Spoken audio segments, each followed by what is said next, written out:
Hello, everybody. This is Nanette Kennedy with Humanities Team and the Evolution Revolution. And we are reading Neale Donald Walsch's book, Friendship with God. And I'm trying to find my app for that. What page are we on, Linda? We're on chapter 3. Okay. And let's see, in the book, that is page 36. Okay. The new Kindle lets you know what page it is for real instead of the way it used to do it. So that's kind of nice. So, all right. You may go ahead and begin, Linda, if you're ready. Okay. Okay, so at the end of chapter 2, God is speaking, and God begins to speak with chapter 3. So I'm going to start the last sentence of chapter 2. Okay. This is God speaking. Okay, this is a good place as any to start our discussion of how to have a friendship with God. If you and I are to have a true friendship, a working friendship, and not just a friendship in theory, well, now that's important. Let's stop here and make that distinction, because that's an important distinction. Many people think that God is their friend, but they don't know how to use that friendship. They see it as a distant relationship, not a close one. More people do not even think of me as a friend at all. That's the sad part. Many people think of me as a parent, not a friend, and a harsh, cruel, demanding, angry parent at that. A father who will tolerate absolutely no failure in certain areas, such as, for instance, how to worship me. In the minds of these people, I not only demand your worship, I demand it in a specific way. It is not enough that you come to me. You must come to me by a particular path. Should you come to me by another path, any other path, I will reject your love, ignore your entreaties, and indeed condemn you to hell. Even though my search for you was sincere, my intent pure, and my understandings the best I could reach, even though, in the minds of these people, I am the stringiest parent who will accept nothing less than absolute correctness in your understandings of who I am. If you are not correct in the understanding at which you have arrived, I will punish you. You can be as pure in your intent as possible. You can also be so filled with love for me that you overflow. I will cast you into the fires of hell nonetheless, and you will suffer there forever if you come to me with the wrong name on your lips, the wrong ideas in your head. It is so sad that so many people see you that way. That's not how a friend would behave at all. No, it is not. And so the very idea of having a friendship with God, the kind of relationship with me you have with your best friend, who will accept anything given in love, forgive everything done in error, that kind of friendship is unfathomable to them. Then, among those who do see me as their friend, you are right, most of them hold me at a great distance. They do not have a working friendship with me. It is rather a very distant relationship that they hope they can count on if they should ever have to. But it is not a day-to-day, hour-to-hour, minute-to-minute friendship that it could be. And you were starting to tell me that it would have to take that kind of friendship with you? A change of mind and a change of heart. That is what it would take. A change of mind and a change of heart. And courage. Courage? Yes. Courage to reject every notion, every idea, every teaching of God who would reject you, of a God who would reject you. This will take enormous bravery because the world has contrived to fill your head with these notions, ideas, and teachings. You will have to adopt a new law about all of this, a thought that runs counter to virtually everything you've ever been told or heard about me. That'll be tough. For some, that'll be very tough, but it will be necessary because you can't have a friendship, not a real, not a close, not a working, giving, give and take friendship with someone that you fear. So a big part of forging a friendship with God is forgetting our fearship with God. Oh, I like that. That's not actually a word in your language, but I like it. That's exactly what you've had with me all these years, a fearship with God. I know. I was explaining that at the onset. From the time I was a little boy, I was taught to be afraid of God. And afraid of God I was. Even when I slipped out of it, I'd get talked back into it. Finally, when I was 19 years old, I rejected the God of anger of my youth. Yet I did it not by replacing that God with a God of love, but by rejecting God altogether. You were simply not a part of my life. This was in stark contrast to where I was just 5 years earlier. At 14, all I could think about was God. I thought the best way to avoid the wrath of God was to make God love me. I had dreams of going into the priesthood. Everyone thought I was going to be a priest. Sisters at school were sure of it. He has the calling, they said. My mom was sure too. She watched me set up an altar in our kitchen and don my vestments to play at saying Mass. Other kids were wearing towels as Superman capes and jumping off chairs. I imagined the towel as my priestly garment. Then, as I entered my last year of parochial elementary school, my father suddenly put a stop to the whole thing. We were talking about it one day, Mom and I, when Dad happened into the kitchen. You're not going in the seminary, he interrupted, so don't get any ideas. I'm not? I blurted. I was astonished. I thought it was a foregone conclusion. No, Dad said evenly. Why not? My mom sat silently. Because you're not old enough to make that decision, my father declared. You don't know what you're deciding. Yes, I do. I'm deciding to be a priest, I cried. I want to be a priest. You don't know what you want, Dad growled. You're too young to know what you want. Mom finally said something. Oh, Alex, let the boy have his dreams. Dad was having none of it. Don't encourage him, he ordered. Then one shot out of his, this discussion is over, looks at me. You're not going to the cemetery. Get it out of your head. I ran out of the kitchen, down the back stairs and into the backyard. I sought my refuge under my beloved lilac tree, the one that anchored the far corner of the yard, the one that bloomed not nearly often enough, not nearly long enough. But it was in bloom then. I remember smelling the incredible sweetness of the purple flowers. I buried my nose in like Ferdinand the Bull, and I cried. It wasn't the first time my father had snuffed out the light of joy in my life.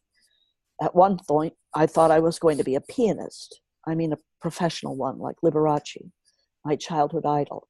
I watched him every week on television. He was from Milwaukee, and everyone in town was agog that a local boy had made it big. There was still not a TV in every home, at least not in Milwaukee's working class South Side. But by golly, Dad managed to buy a 12-inch Emerson with a black and white picture tube that looked like a set of parentheses. There I'd sit each week, mesmerized by Liberace's smile, his candelabra, and those ring-laden fingers flying across the keyboard. I had perfect pitch, someone once said. I don't know if it's true or not, but I do know I could sit down at a piano and pick out a simple melody by ear as easily as I could sing it. Every time Mom took us to Grandma's house, I'd beeline it to the upright that hugged one wall of the living room and start plunking out Mary Had a Little Lamb or Twinkle, Twinkle, Little Star. It took me exactly 2 minutes to find the right notes to any new song I wanted to try.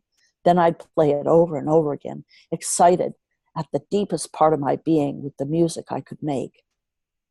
At this time in my life, and for many years thereafter, I also worshiped my older brother, Wayne, who could play the piano without reading music, too. My mom's son from a previous relationship Wayne was not very much in favor with my dad. In fact, that would be putting it mildly. Anything Wayne liked, Dad hated. Anything Wayne did, Dad put down. Playing the piano was therefore for bums. I couldn't understand why he kept saying that. I loved playing the piano, what little I could do of it at my grandma's. And Mom and everyone else saw that I had obvious talent.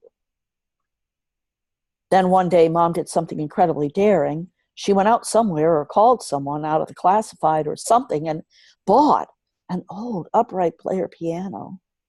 I remember she'd spent $25 on it, a lot of money in the early 50s, because Dad was upset and Mom said he had no right because she'd scrimped on the grocery money for months and saved up for it. She said she hadn't hurt the family budget at all. She must have had it delivered by the seller, because one day I came home from school and there it was. I was out of my mind with happiness and immediately sat down to play. It didn't take long for that piano to become my best friend. I had to be the only 10-year-old on the whole South Side who didn't have to be browbeaten into practicing the piano. You couldn't get me away from the thing. Not only was I picking out familiar melodies right and left, I was making them up. The exhilaration of finding songs inside my soul and splashing them out across the keyboard was electrifying to me. The most exciting part of my day was when I came home from school or back from the playground and flew to the piano. My father was not nearly as enthusiastic. "Stop pounding on that damn piano," was the way I believe he put it. But I was falling in love with music and my ability to make it. My fantasies one day of becoming a great pianist shifted into high gear. Then I awoke one day to a terrible racket.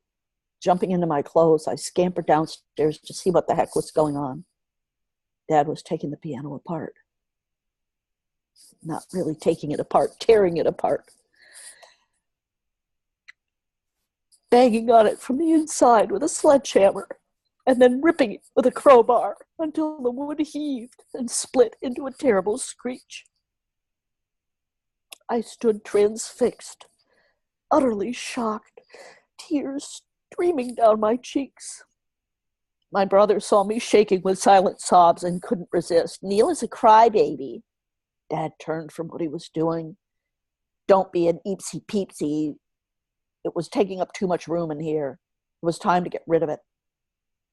I turned on my heels and I ran to my room, slammed the door, a very dangerous thing for a child in our house to do, and I threw myself on the bed. I remember wailing, literally wailing, "No, no," as if my wretched pleas could save my best friend. But the pounding and the ripping continued, and I buried my head in the pillow, heaving with bitterness. I feel the pain of that experience to this day, to this very moment. When I refused to come out of my room for the rest of the day, my father ignored me. But when I would not leave my bed for 3 days, he grew increasingly aggravated. I could hear him arguing with Mom about her bringing me food. If I wanted to eat, I could come down to the table like everyone else. And if I did come down, I was not to sulk. There would be no sulking or pouting allowed in our house, at least not over a decision Dad made.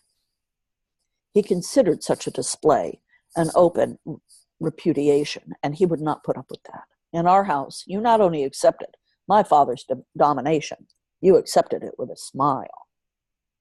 "You keep that crying up and I'll come up there and give you something to cry about," he'd bellow from the bottom floor. And he meant it. When, even after my father's prohibition of meals, I would still not come out, he must have known he'd crossed a line with me that was larger than even he wanted to cross.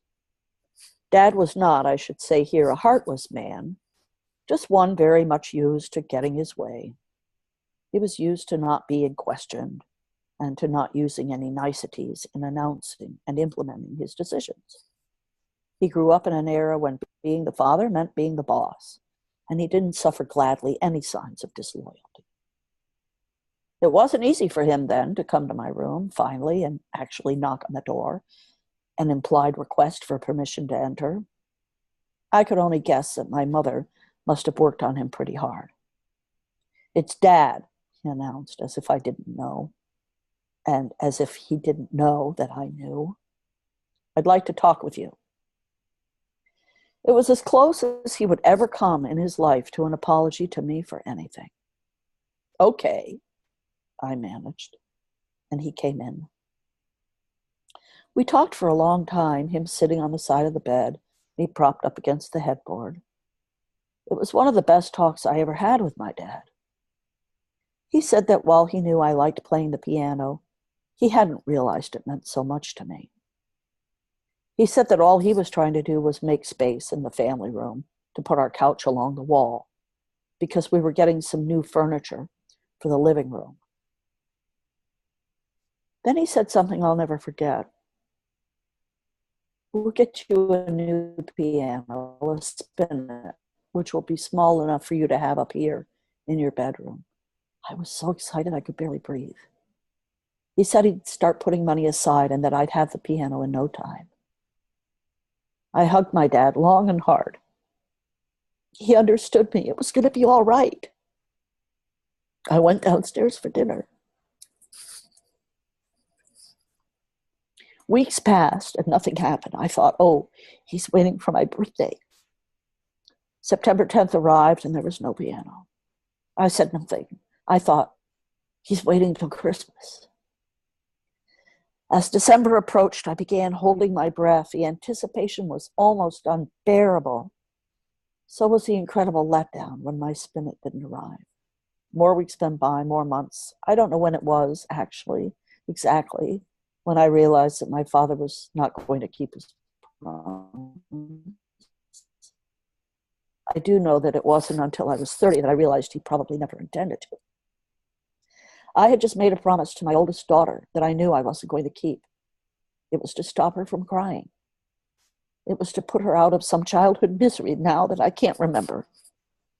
I don't even remember now what the promise was. I only remember saying something to mollify her. It worked. She threw her little arms around me and cried, "Daddy, you're the best in the whole world." And the sins of the father are visited upon the son. You took a lot of time telling that story. I'm sorry. No, that wasn't a complaint. That was an observation. I merely meant to point out that this episode has obviously become very important to you. It is. It was. And what have you learned from it? Never to make a promise I can't keep, especially to my children. Is that all? Never to use my knowledge of what someone else wants as a manipulative tool to get something that I want. But people trade with each other all the time. Such trades are the basis of your entire economy and most of your social interactions. Yes, but there is such a thing as fair trade, and there is such a thing as manipulation. What's the difference? Well, a fair trade is a straightforward transaction. You have something I want something you want, I have something you want. We agree that they are of more or equal value, and so we trade. It's a clear transaction. Then there's exploitation. That's when you have something I want, and I have something you want, but they are not of equal value. But we do the trade anyway, one of us desperately, because he needs what the other one has, and will pay any price. This is what some multinational corporations are doing when they offer 74 cents for an hour's worth of work in Malaysia or Indonesia or Taiwan. They call it economic opportunity, but it's exploitation, pure and simple. Finally, there's manipulation. That's when I don't even have any intention of giving you what I am offering. In some cases, this is unconscious. That's bad enough. But in the worst cases, it's done with full awareness that what's being made as a promise, one has no intention of keeping. It is a stall, a technique designed to shut the other person up, to appease them in the here and now. It's a lie. And it's the worst kind of lie because it soothes a wound that is going to be reopened deeper later on. That's very good. You are growing in your understanding of what it is to have integrity. Integrity is important to all systems. If the integrity of any system is faulty, the system itself will collapse. No matter how sophisticated the construction, it cannot hold anything up if its integrity is compromised. Given where you say you wish to go in your life, this is good. Yet what else have you learned? Oh, I don't know. Is there something in particular you're driving at? Well, I was also hoping that you had learned something about victimhood. I was hoping you'd remembered the truth that there are no victims and there are no villains. Oh, that. Yes, that. Why don't you tell me all you know about that? You are the teacher now. You are the messenger. There is no such thing as a villain or a victim. There are no such things as good guys and bad guys. God created nothing but perfection. Every soul is perfect, pure, and beautiful. In the state of forgetfulness in which they reside here on earth, God's perfect beings may do imperfect things, or what we call imperfect things. Yet everything that occurs in life occurs for a perfect reason. There is no such thing as a mistake in God's world, and nothing happens by chance. Nor does any person come to you without a gift for you in his hands. Excellent. That's very good. Yet, that's a hard one for many people. I know you made it all very clear in Conversations with God trilogy, but some people are still having a hard time with that. All things become clear in time. Those who seek a deeper understanding of this truth will find it. Reading The Little Soul and the Sun will definitely help, as will rereading the trilogy. Yes, and a number of people will do that, judging from your mail. Wait a minute. You've seen my mail? Please. Oh. Do you imagine there's anything that happens in your life I don't know about? I suppose not. I just don't like to think about that. I know. I guess because of some of the stuff that's happened is stuff I'm not so proud of. So the idea you know all about it is just a bit discomforting. Help me understand why. You've told your best friends about some of the things through these years. You've had lengthy conversations deep into the night in which you've told your lovers some of these things. That's different. What's different about it? A lover or a friend is not God. A lover or a friend knowing these things is not the same as God knowing these things. Why not? Because a lover or a friend is not going to judge you or punish you.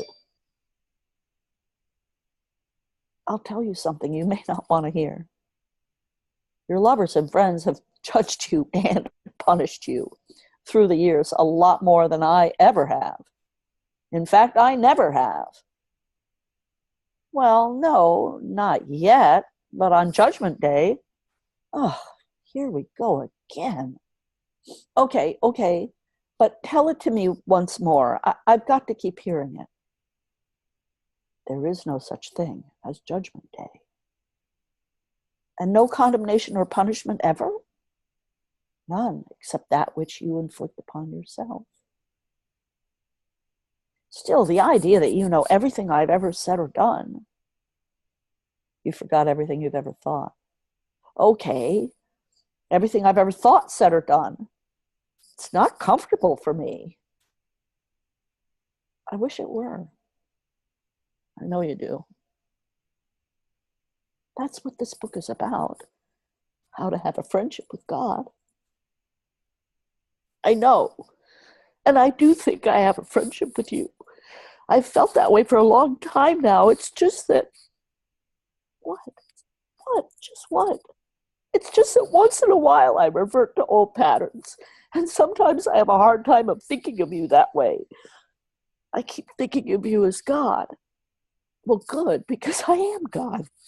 I know, but that's the whole point. Sometimes I can't seem to think of you as God and friend in the same breath. I can't seem to put those words in the same sentence. That's very sad because they belong in the same sentence. I know, you keep telling me. What would it take for you to have a real friendship with me and not just some kind of artificial one? I don't know. I'm not sure. I know you're not. But if you thought you were, what would your answer be? I guess I'd have to trust you. Good, that's a good start. And I guess I'd have to love you too. Excellent, keep going. Keep going, keep going. I don't know what else to say. What else do you do with your friends besides trusting them and loving them? Well, I try to be around them a lot. Good. What else? I try to do things for them. To earn their friendship? No, because I am their friend. Excellent. What else? I'm not sure. Do you let them do things for you? I try to ask as little of my friends as possible. Why? Because I want to keep them my friends. You think keeping friends means asking no? I think so, yes. At least that's what I've been taught. The fastest way to lose friends is to impose upon them. No, that's the fastest way to find out who your friends are. Perhaps, not perhaps, precisely. A friend is somebody who can't be imposed upon. Everybody else is an acquaintance. Wow, you draw up some tough ground rules. Those aren't my rules. Those are your own definitions. You've simply forgotten them. And so you've been mixed up about friendship. A true friendship is something to be used. It's not like an expensive china that never gets used because you're afraid you'll break it. A true friendship is like Corelle ware. You can't break it no matter how many times you use it or drop it. Or I have a hard time going there. I know you do. And that's the problem. That's why you're not having a functioning friendship with me. So how can I get over that? You've got to see the truth about all interactions. You've got to understand how things really work and why people do the things they do. You've got to come to clarity about some basic principles in life. That's what this book is about. I'm going to help you. But we've completely lost track of where we were. You were talking about there being no victims and no villains. We haven't lost track of anything. It's all the same discussion. I don't get it. Hang on a minute, you will. Okay, so how can I have a friendship with God? Do the same things you would do if you had a friendship with another. Trust you. Trust me. Love you. Love me. Be around you a lot. Yes. Invite me over, even for a long stay. Do things for you. Although I don't have the faintest idea of what I could do for you. There's plenty, believe me, there's plenty. Okay. And the last thing, let you do things for me. Not only let me, ask me, require me, command me. Command you? Command me. Oh, I have a hard time with that one too. I can't even imagine doing that. That's the whole problem, my friend.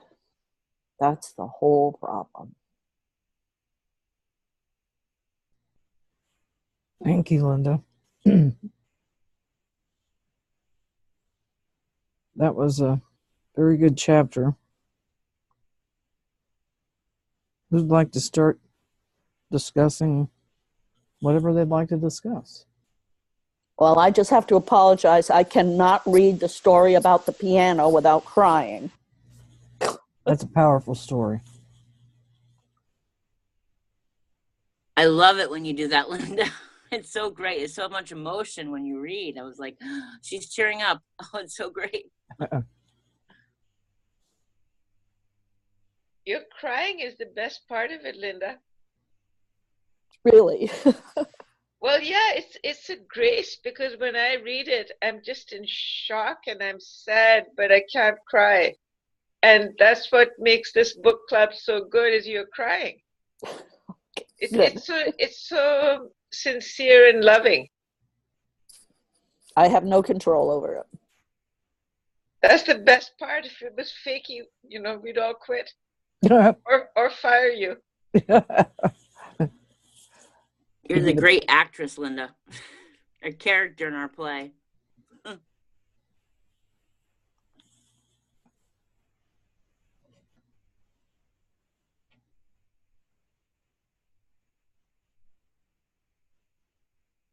You know, I think one of the reasons that it gets to you, Linda, so much is that most of us have been promised something that didn't come through. And I have to say, I'm pretty darn careful about saying, I promise you, because something can come up that prevents that promise from being fulfilled.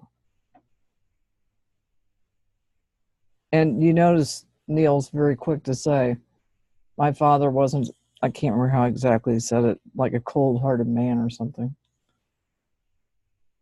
And Neil was crushed, and then he's ashamed because he did the same thing to his daughter. Over. I think parents do that a lot, make promises to children that they actually have no intention of keeping, just to mollify them.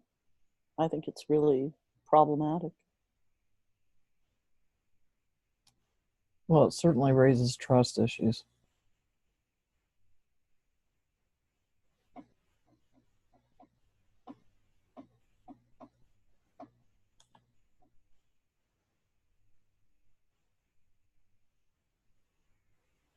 There's something I was going to say right at the very beginning of the chapter. God talks about there's no right or wrong way to approach me. And something happened to my friend this week or yesterday. She posted something on Facebook about how she works with angels, or she considers she works with angels. And she got a comment from somebody else on Facebook saying, you're evil for working with angels because you can only approach God through Jesus. And she took it okay, but it just, this part of the chapter reminded me of it. I don't know if anyone else got any comment on that.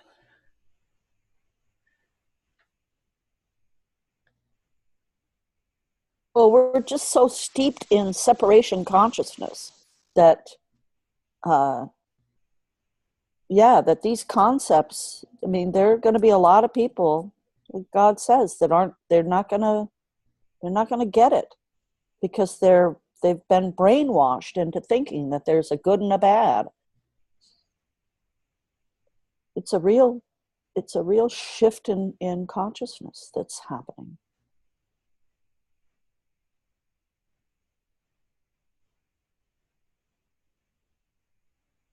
That book, The Little Soul and the Sun, is really remarkable. I didn't buy it because it's much easier to watch it on YouTube, but it says it all. Has anyone seen it on YouTube? I don't think I have. I should. Is it a book he wrote? Yes. Okay. And it's supposed to be a children's book. But when I bought it and read it to my children, they were like, what? Because it still has the depth of Neil and Conversations with God. Oh, that's no children's book. I don't know why you read it to your kids. I mean, it's hard enough for an adult to understand. Yep, I agree. I I think it is actually a children's book. Pardon? I think Neil intended it to be a children's book. Yes. And I've used it. I used to work with children, and I've used it on a couple of times. I actually gave it. I typed it out for a teenage girl that I was working with who was a rape victim, actually. But I have used it a couple of times. What kind of results did you have? I don't know that I can actually. She got it. She definitely got it. She understood it. I was a bit worried about it actually for using it because I didn't quite know the actual organization I was working for.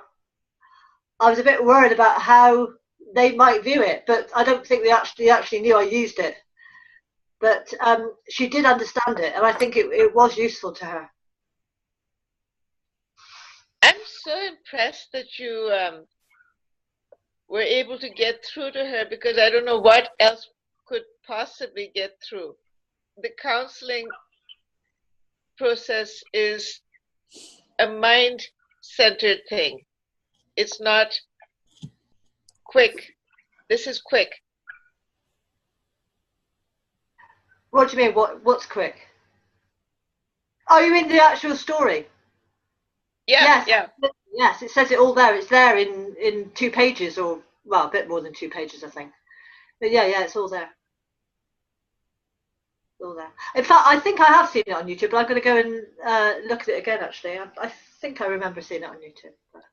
Well, I'm just full of admiration and respect that you did this. I mean, I really honor you, Angela, because for a trauma like that, I cannot imagine anything more powerful than just telling the victim that her soul is blessed. Yeah. Wow. Thank you, Shavana. What's the name of it again? The Little Soul in the Sun. Little Soul in the Sun? Yeah. YouTube. The book costs more than $30 on Amazon.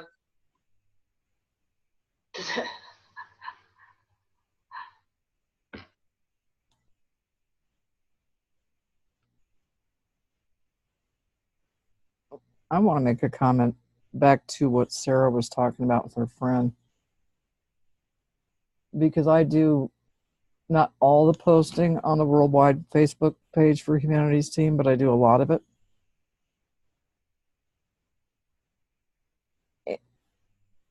It's hard to believe sometimes what people will say to a comment that is meant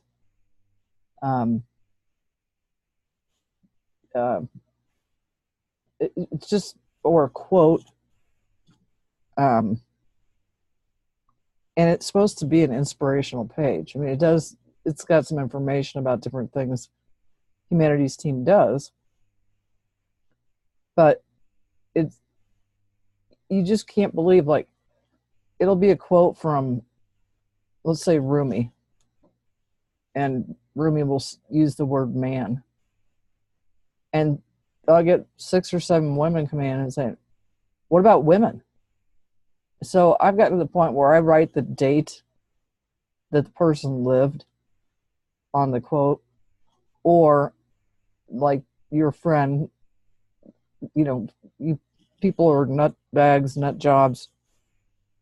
If you don't go through Jesus, you're going to go straight to hell. And there's just a lot of judgment out there, and it's so strange to see it when most of the quotes we put up are just inspirational quotes from different authors since the beginning of time. And Dee, my colleague in Humanities team, she would, when she first started, she kind of watched that page, helped me watch it. And she was so, it reminded me of my mother. She would go to somebody who said, "Oh, you misspelled the word the." And Dee would get in there and say, "I'm really sorry I misspelled that word. Seems like you've got some time on your hands. Do you want to help proofread?" And that's how she deal with it. Now, if something is really wrong, quote unquote, or not wrong, what's the word I'm looking for? Inappropriate.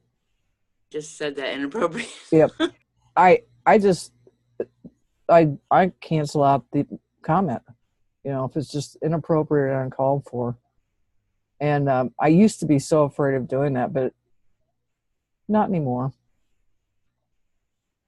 Did somebody put the book title? Yep. Thank you.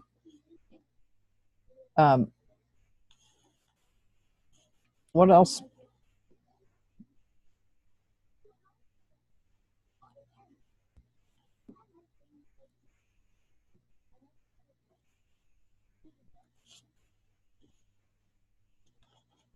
Anybody?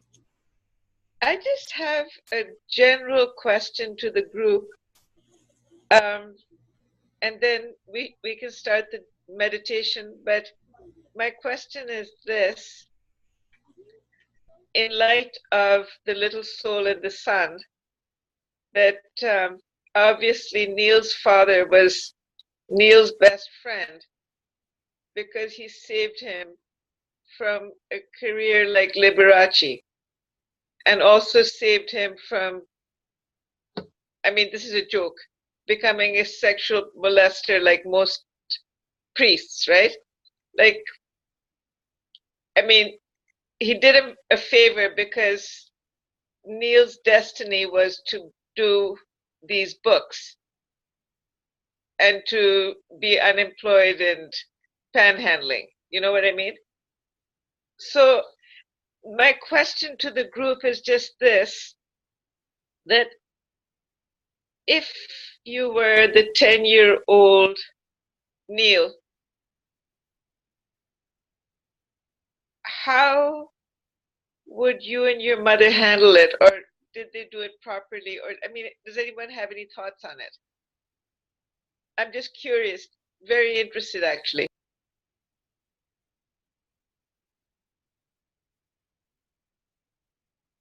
What I don't understand about the story is why the mother didn't just do the same thing she did about the first piano and just scrimp a bunch of money together and make the spin appear. So I don't understand what happened with the mother in that whole thing.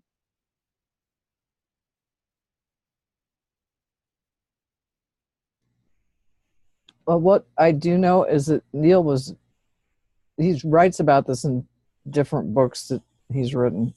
He was very close to his mother. And just as sometimes when a child gets molested by a parent and the mom looks the other way because she thinks it's not in her best interest to make a big deal out of it. And I'm not saying that's what happened.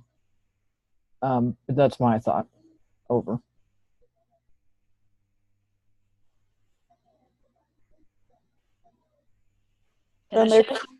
Go ahead.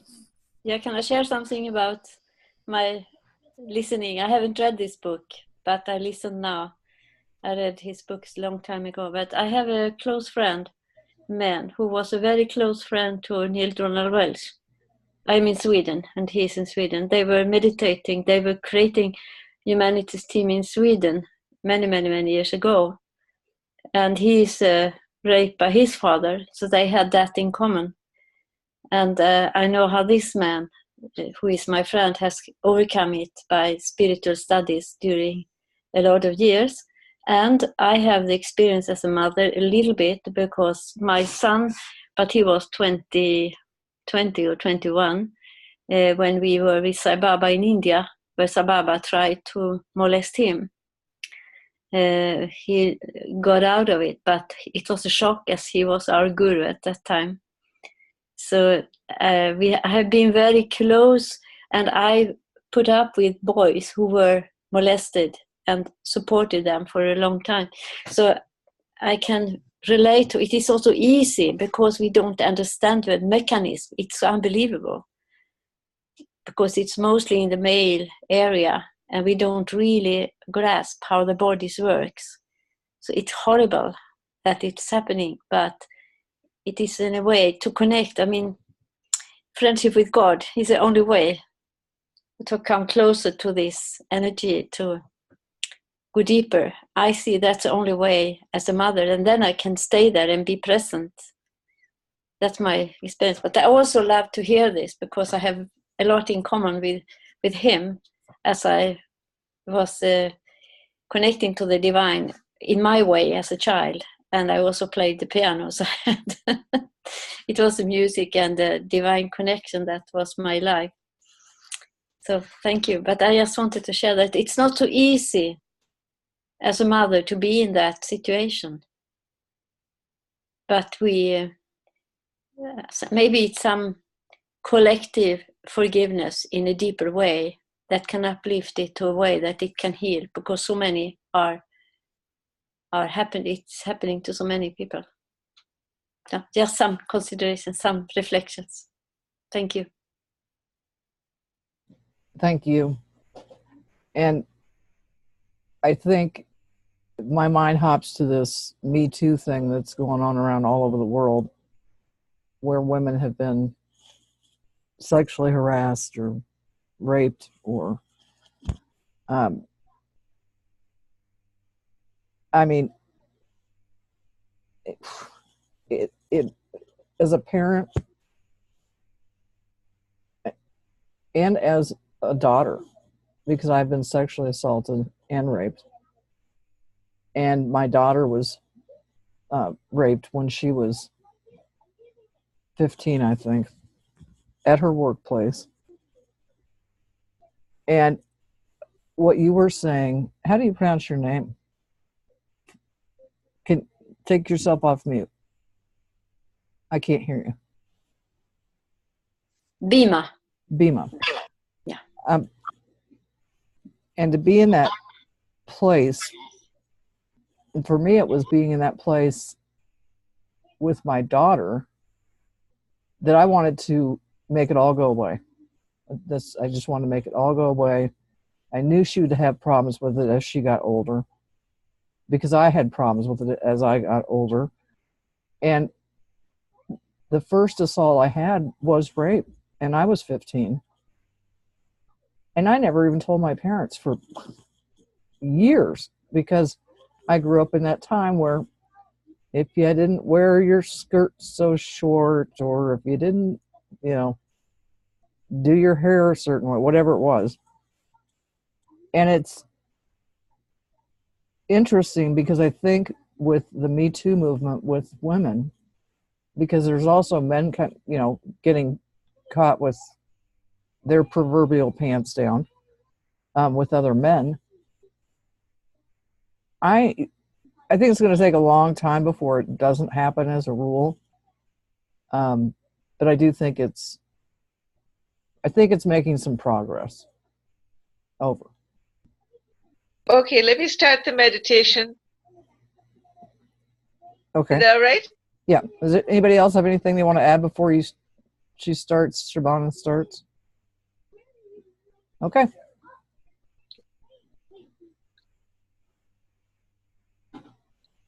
We thank you, Source, that we are able to understand that everything is perfect, particularly what we truly, truly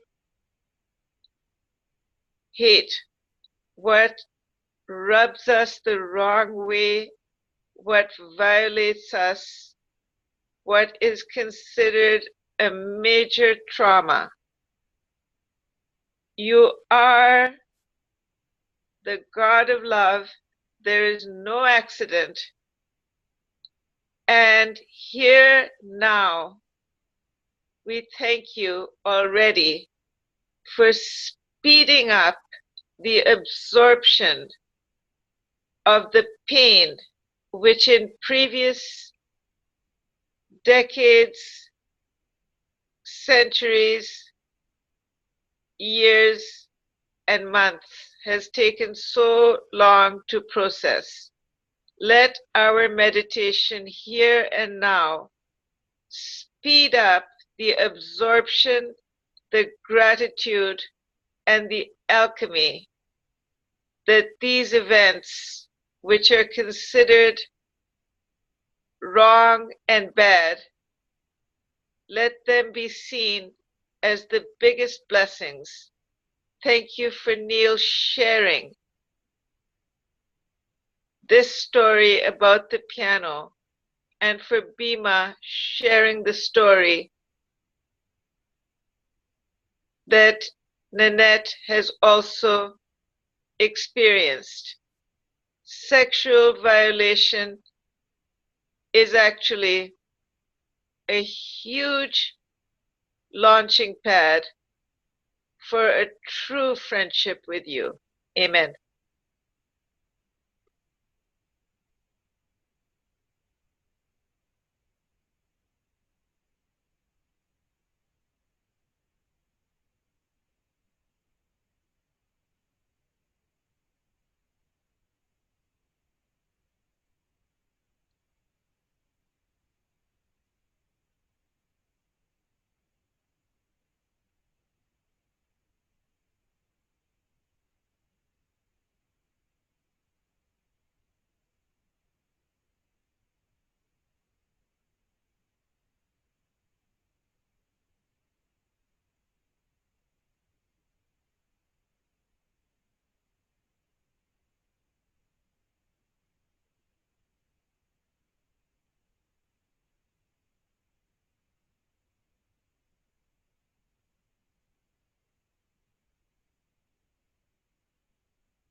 Thank you, Shabana.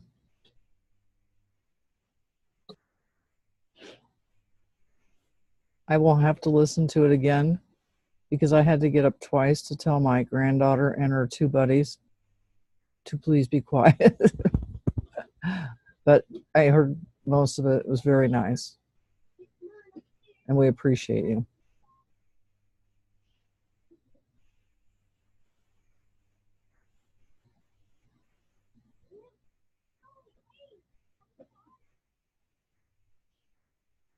Shabana, did you freeze up?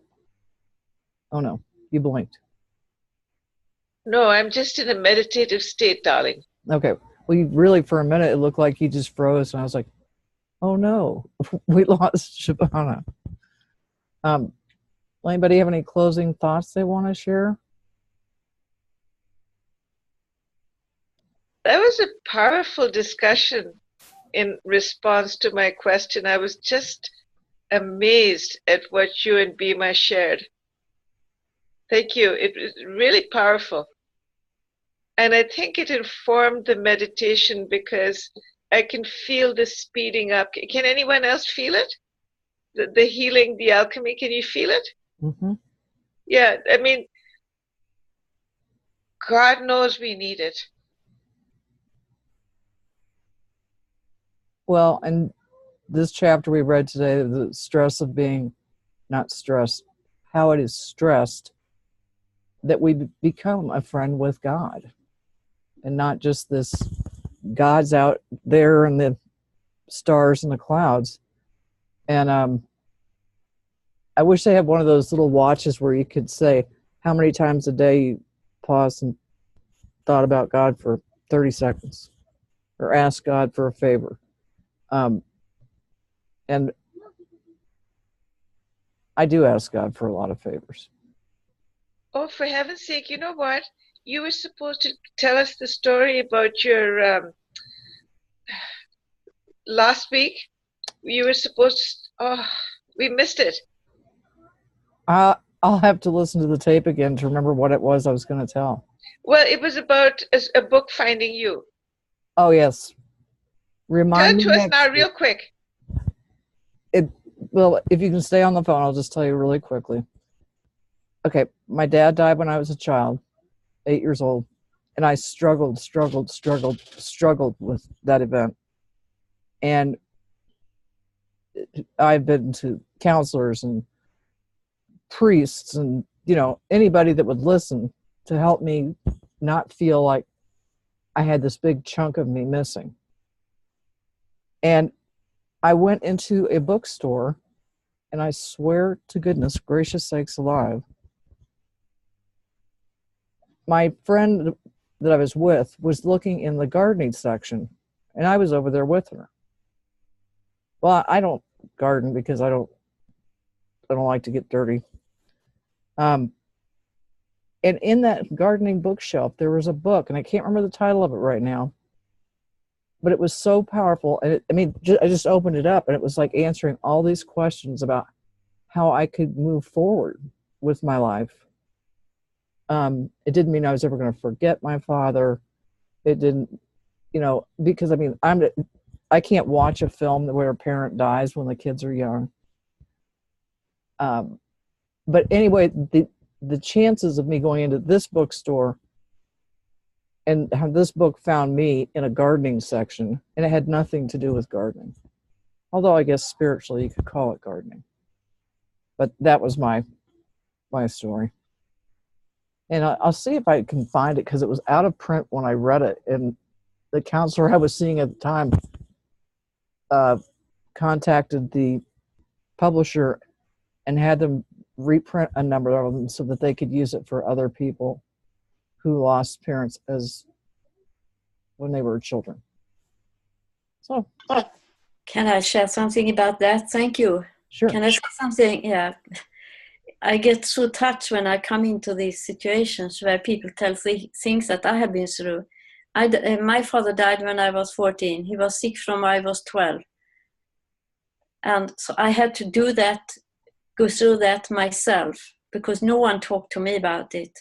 But I had to go very, very deep, and I handled it in a way of being connected to this source of life that I couldn't say God in the sky. It was a feeling of connection, which helped me. And my daughter died when she was 33. She died looking into my eyes of cancer. I followed her fully the last 4 months, every day, through her we meditated together, we were deep connected. She taught me about dying in a way that no one could have done. And I have been writing about that. I haven't published that, but I have been writing about it because I got the connection that this friendship with God, this, not the God in the sky, but the connection with the source. And I can see everything is a learning, it's a journey. And I am in the love. I am more in love than pain about both my father. My father was my closest friend, and my daughter was my firstborn, my only daughter. And she has 3 small kids. So I had to follow that. It was, you couldn't believe it. It couldn't happen. And she was in the same state. She loved the book. The first one she managed to read about these books. But she died 2003, so all were not given out. but she loved them. And she was that kind of person also, connected to the divine source by her natural way. And that guided her life. I mean, she was a miracle in her way of living. So, I mean, I can understand what you say. We need to be present, not, oh, poor you, but we need to be present in that energy together. I see this field here. I'm very grateful that I came here because I don't talk about this normally. It's my own journey. Well, we're very happy to have you join us because we share about a lot of things. Yeah, I found out that in another situation. I think you, Shabana, was there also. Yeah, and I was also raped when I had never been physical. I was raped. My first intercourse was a rape. So all this experience you're talking about, I've been through it. But I also have been available for others to be present and supportive by my presence, because I don't complain about it, because it has healed by this friendship with the source. Actually, I have a good advice that everything, everywhere, can be a reminder of the source of cosmos. That is the same everywhere. Even the computer, every person I meet, everything I see, it couldn't be there without the source of life. So I can use that as a meditation tool to connect. I don't manage all the time, but very much. Well, thank you for sharing. I really appreciate it.